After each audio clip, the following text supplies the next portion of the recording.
प्ररूढ़ वैराग्यः, जिसके हृदय में वैराग्य प्रकट हुआ है। अच्छा बैठ जाओ।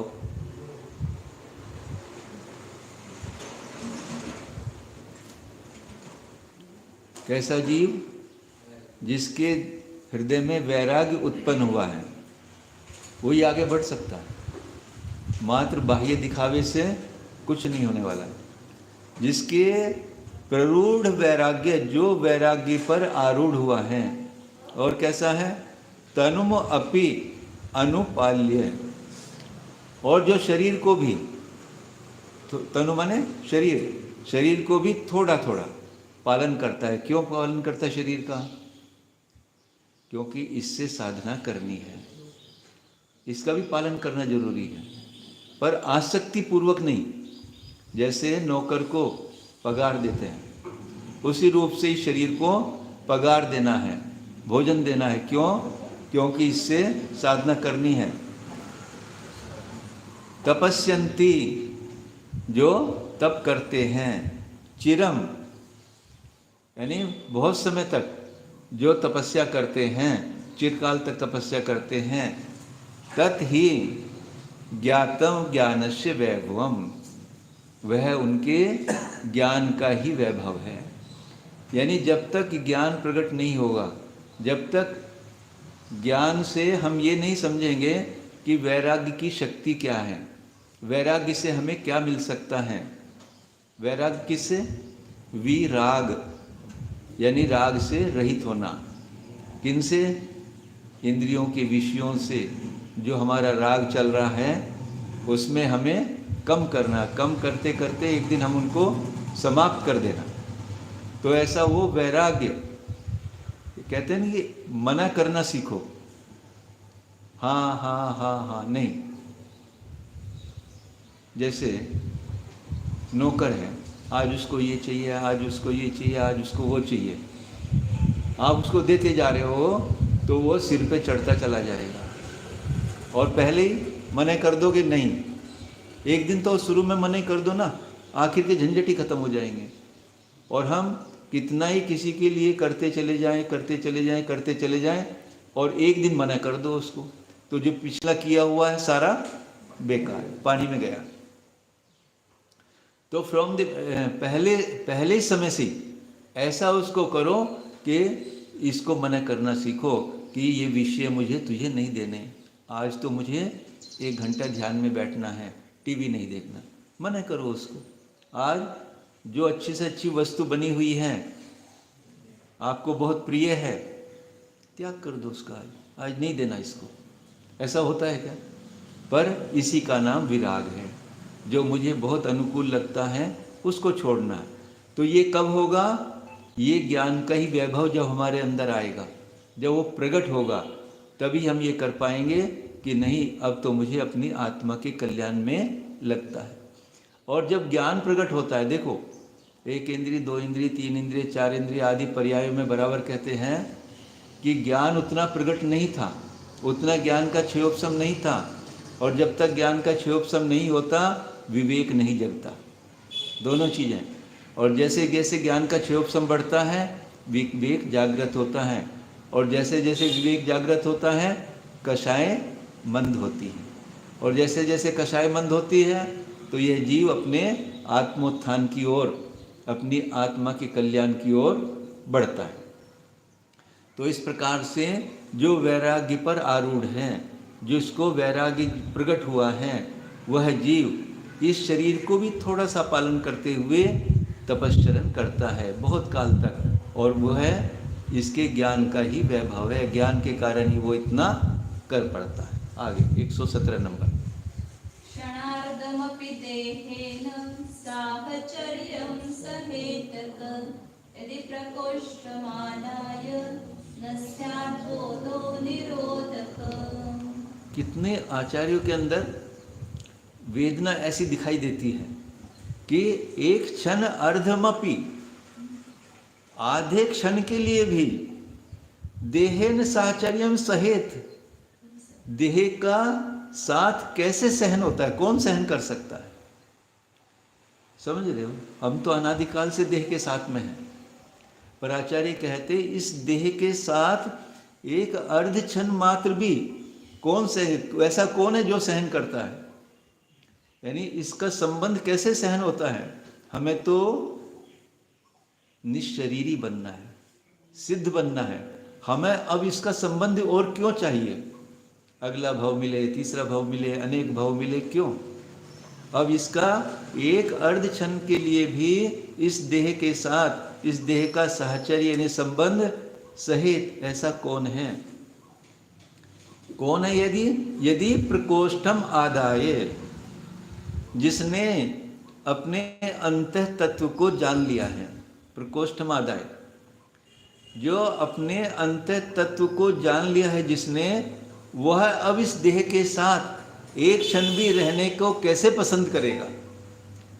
जब तक अभी हमें अपनी वस्तु का ज्ञान नहीं था, तब तक तो ये अनादिकाल से संसार में चला आ रहा है। आज ऐसी अवस्था में हम पहुंच गए हैं कि आज हमें मेरी वस्तु मिल गई है,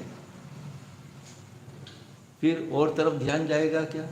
एक सिक्के का उदाहरण लेते हैं ना, बराबर सिक्का, कॉइन, चांदी का सिक्का आपकी जेब में था। ध्यान से सुनो, इस बात को घटित करना। रास्ते में जा रहे थे, चांदी का सिक्का नीचे गिर गया और उसने देखा सिक्का तो गिर गया, तो किधर गिरा? चारों तरफ देखेगा ना वो, इस दिशा में, इस दिशा में, इधर इधर इधर, नहीं मिला। तो एकदम उसको ध्यान में आया कि इस दिशा से खन की आवाज आई थी। उसने उस दिशा में देखना प्रारंभ किया, उसको सिक्का मिल गया। अब वो चारों तरफ देख रहा था पहले तो, जब उसको उसका सिक्का मिल गया, अभी उठाया भी नहीं वहां से, खाली देख लिया कि यहां पे है, तब वो और दिशाओं में देखेगा क्या? सिक्के को उसी दिशा में देखेगा ना, और उसको प्राप्त करने का प्रयत्न करेगा, उठाएगा वहां से। ऐसे ही हमारी स्थिति है। अभी तक तो मुझे मेरे इस सिक्के का पता ही नहीं था कहाँ गिरा था ये, मगर आज हमें पता लग गया कि सिक्का कहाँ पर है, यहाँ पर है। जब यहाँ पर सिक्के का पता लग गया, तो अब हम बाह्य अन्य दिशाओं में या अन्य वस्तुओं को देखने का प्रयत्न करेंगे क्या? उसी के लिए कह रहे आचार्य कि जिसको यदि प्रकोष्ठम आदाय, जिसको अपने अंत तत्व का ज्ञान हो गया है, न स्याद बोध निरोधक, वह उस ऐसा कौन होगा जो ज्ञानी है, जो ज्ञान के धारक हैं, ऐसा कौन ज्ञानी होगा जो एक क्षण मात्र भी उस सिक्के को ना देखकर देह को देखेगा? देखो, जिसका इस देह में उपयोग जाएगा, यानी जो अपने देह के साथ रहते हुए भी एक क्षण मात्र के लिए भी इस देह में प्रवृत्ति करेगा। यानी अभी तक तो जो प्रवृत्ति देह में हो रही थी, वहां से निकल कर जब आज मुझे मेरी वस्तु का पता लग गया, तो मेरी प्रवृत्ति अब बाहर में क्यों? अब तो मेरी प्रवृत्ति मेरे निज स्वरूप में ही होनी चाहिए। आचार्य कह रहे। हाँ, आगे। समस्तं साम्राज्यं तृणमिव परित्यज्य भगवान् तपस्यन् निर्माण क्षुदितैव दीन परगृहान् किलाटद्वीक्षार्थी स्वयमवलभमानोऽपि सुचिरं न सोढव्यं किं वा परमिह परे कार्यवशतः।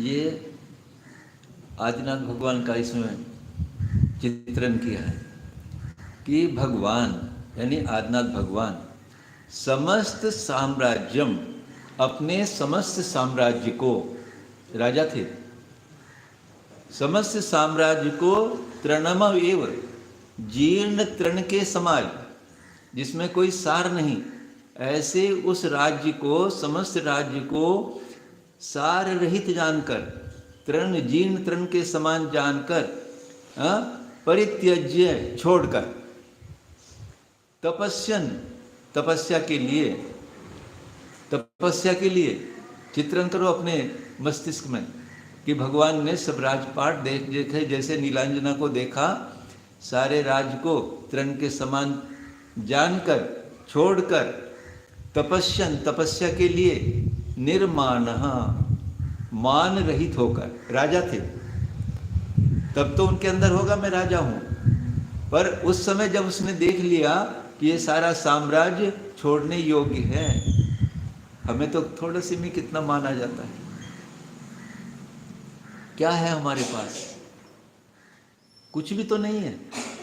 जब देव पर्याय में थे, कितनी रिद्धियां, कितनों के स्वामी, कितनी देवांगनाएं सुंदर सुंदर, कितना वैभव, और अभी कितना वैभव है, और इस पर भी हमें कितना मान है। पैर जमीन में नहीं रहते अध्यक्ष जी, बहुत है ना। तो निर्मान, मान से रहित होकर, क्षुदितः एव दीन परिग्रहान, क्षुदित एक भूखे की तरह, भूखे की तरह, दीन गरीब की तरह, परग्रहान दूसरे के घरों में, किलाटद अभिभिक्षार्थी। क्या चित्रण है कि 6 महीने तपस्या करने के बाद भी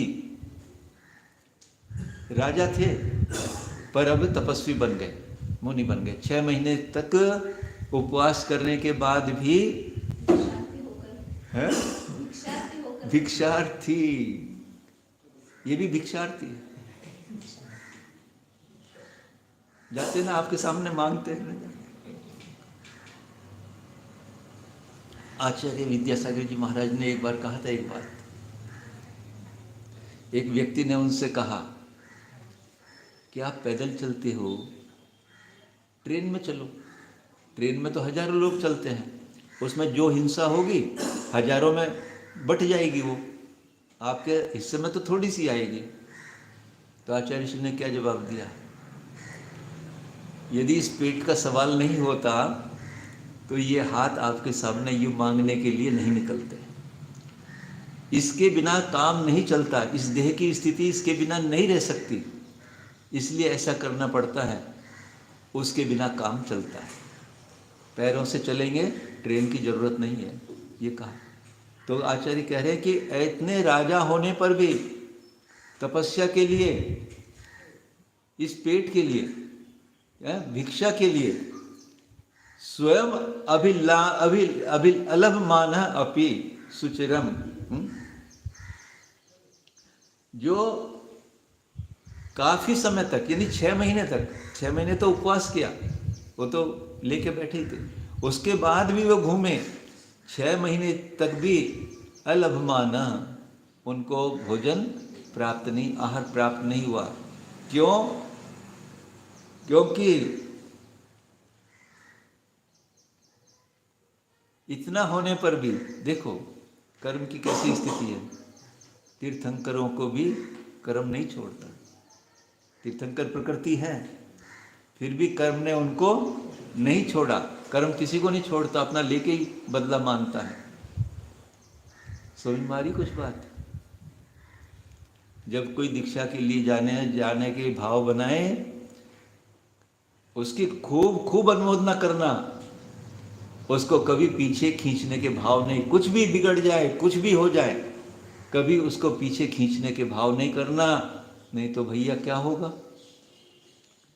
कितने भाव तक भी आप दीक्षा नहीं ले पाओगे। ऐसे कर्मों का बंध होगा, दीक्षा नहीं ले पाओगे। वर्तमान में जीव अनजाने में कितने कितने निगाचित निदत्ती कर्मों का बंध कर लेता है अज्ञानतावश। हमारी दीक्षा होने वाली थी, 4-5 जो वहाँ के अध्यक्ष वगैरह हमारे घर पे आ गए रात को, भैया जी दीक्षा क्यों ले रहे हो अभी, ऐसी क्या बात है, क्या तकलीफ है, बताओ हमें। एक उसमें हमारा एक दोस्त भी था, मित्र, वो रोज़ अभिषेक के टाइम सब बोलता था। मैंने उससे कहा, वो भी कहने लगा मेरे से कि भैया जी क्यों जा रहे हो दीक्षा। मैंने, तू तो इतना ज्ञानी है, तू ये शब्द कह रहा है, तू कितने कर्मों का बंद कर रहा है, तूने कभी विचार किया क्या ये? औरों से तो क्या कहे। तुरंत पैरों में पड़ गया और अगले दिन अभिषेक के समय 60-70 लोग के सबके सामने क्षमा मांगी, कल हमसे बहुत बड़ी भूल हो गई, हमें क्षमा, कर्म का बंध तो हमने कर ही लिया। यानी जो कर्म बंद हो जाता है वो अपना फल दे के जाता ही जाता है। तो ऐसे कर्मों का कभी बंद मत करो। उन्होंने भी कभी ऐसा बंद किया होगा, भगवान ने भी, तो उनको भी नहीं छोड़ा कर्म ने।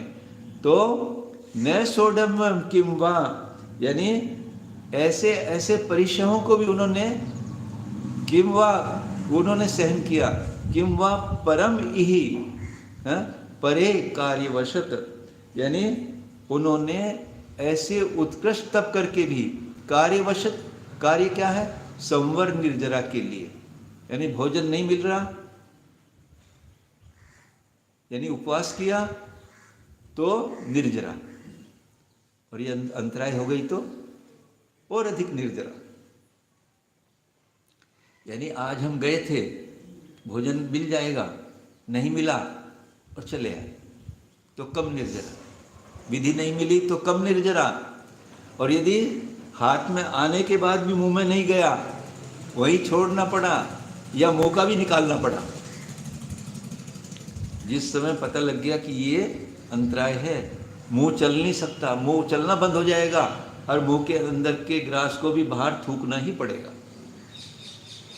तो उस समय इतना अंदर आनंद बरसता है, आज देख तेरी कितनी निर्जरा हो। इसी के लिए तो निकले। तो आचार्य कह रहे हैं उत्कृष्ट कार्य वस्तु, यानी उत्कृष्ट कार्य क्या है? संवर और निर्जरा। उस कार्य के लिए आदिनाथ भगवान ने भी तपस्या करी, निर्माण होकर क्षुदित के, यानी कैसा, जब तो राजा थे तन के चलते थे और अब यूं चलते, देखो कैसा, तब तो यूं चलते थे और अब यूं चलते हैं, ऐसे झुक के चलते हैं, उसको कहते हैं निर्माण। आज मान से वो सिर नहीं, ऐसे तो अभिमान बहुत है। अभिमान कैसा? गौरव अपनी आत्मा के प्रति, कि आज मुझे ऐसी जागृति उत्पन्न हुई है कि मुझे अपनी आत्मा का भान हुआ। कहते हैं ना, तुम निरखत मुझको मिली मेरी निधि प्रभु आज, आता है ना स्तुति में कि हे जिनेंद्र देव, आपकी मूर्ति को देखकर, आपकी प्रतिमा को देखकर आज मुझे मेरी प्रतिमा का ज्ञान हुआ है कि ऐसे ही मैं हूं जैसे आप हो। तो ऐसे 6 महीने तक अलभ माना, स्वयं उनको आहार न प्राप्त होते हुए भी उन्होंने परिचय को क्यों नहीं सहन करना ही किया। किस लिए? उत्कृष्ट कार्य वशतः, उत्कृष्ट परिचय सहन करने के लिए, उत्कृष्ट कर्मों की निर्जरा करने के लिए और उत्कृष्ट संवर करने के लिए ये परिचय को सहन करना ही चाहिए। एक कोट कर ले।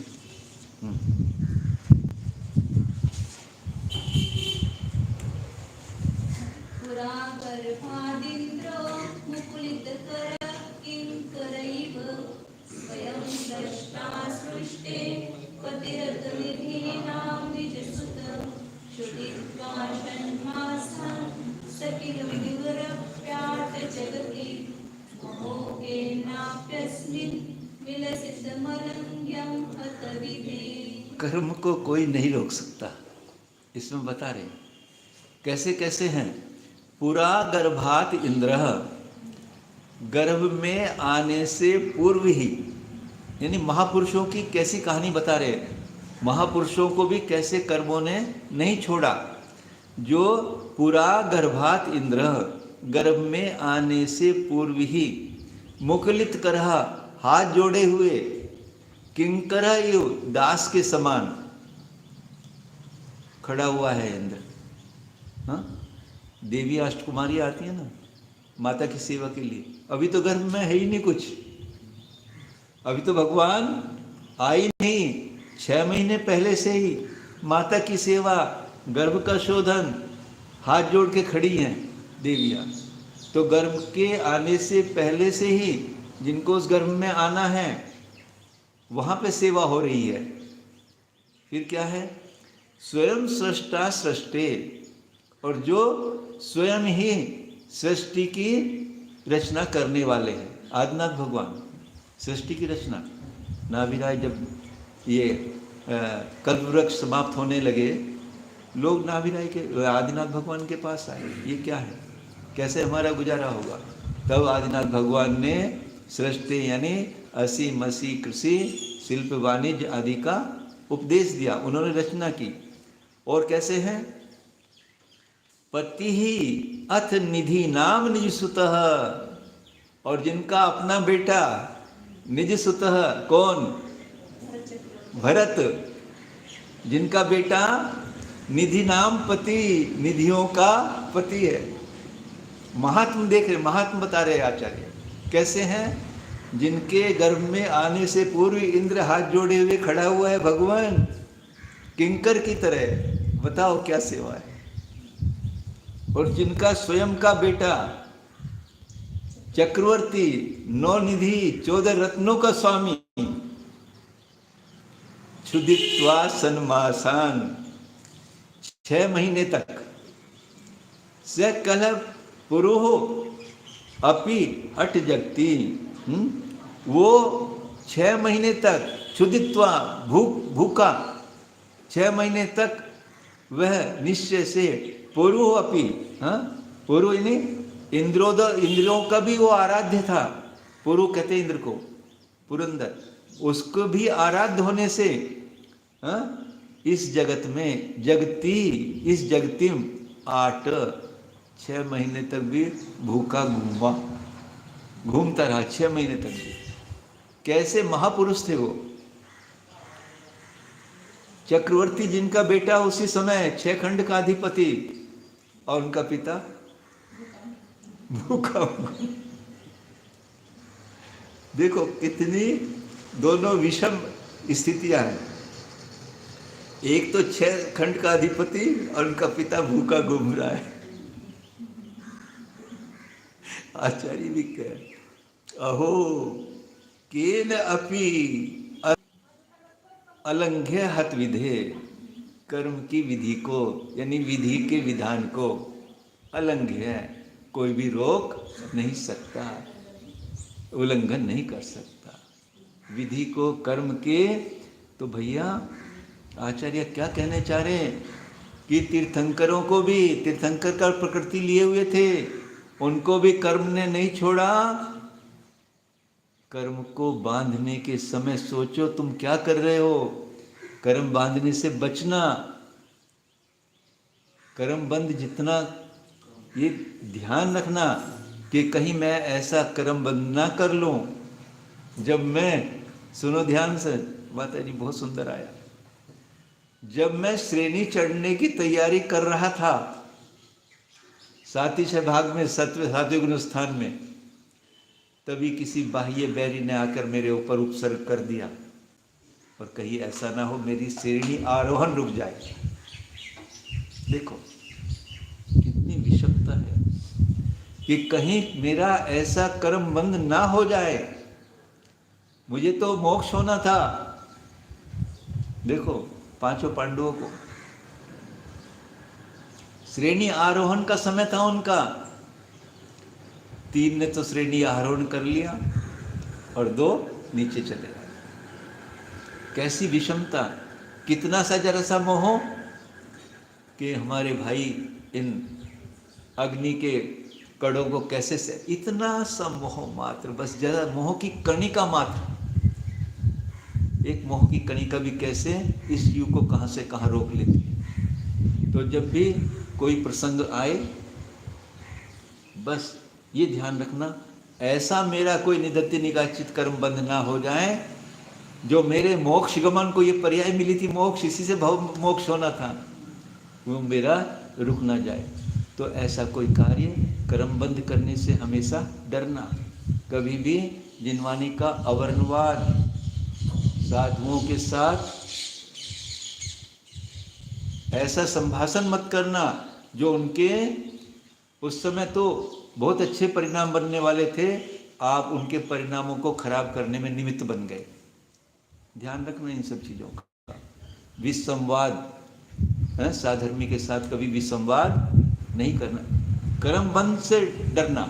तो भव्य आत्माओं, इस मनुष्य पर्याय में संयम, देखो कैसे कैसे को कर्मों ने नहीं छोड़ा, तो हमारी क्या बात है।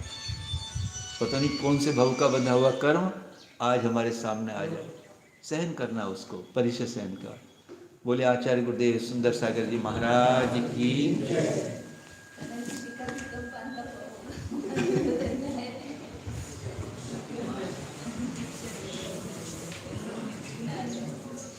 निकल जाएंगे सब अपनी दृढ़ता।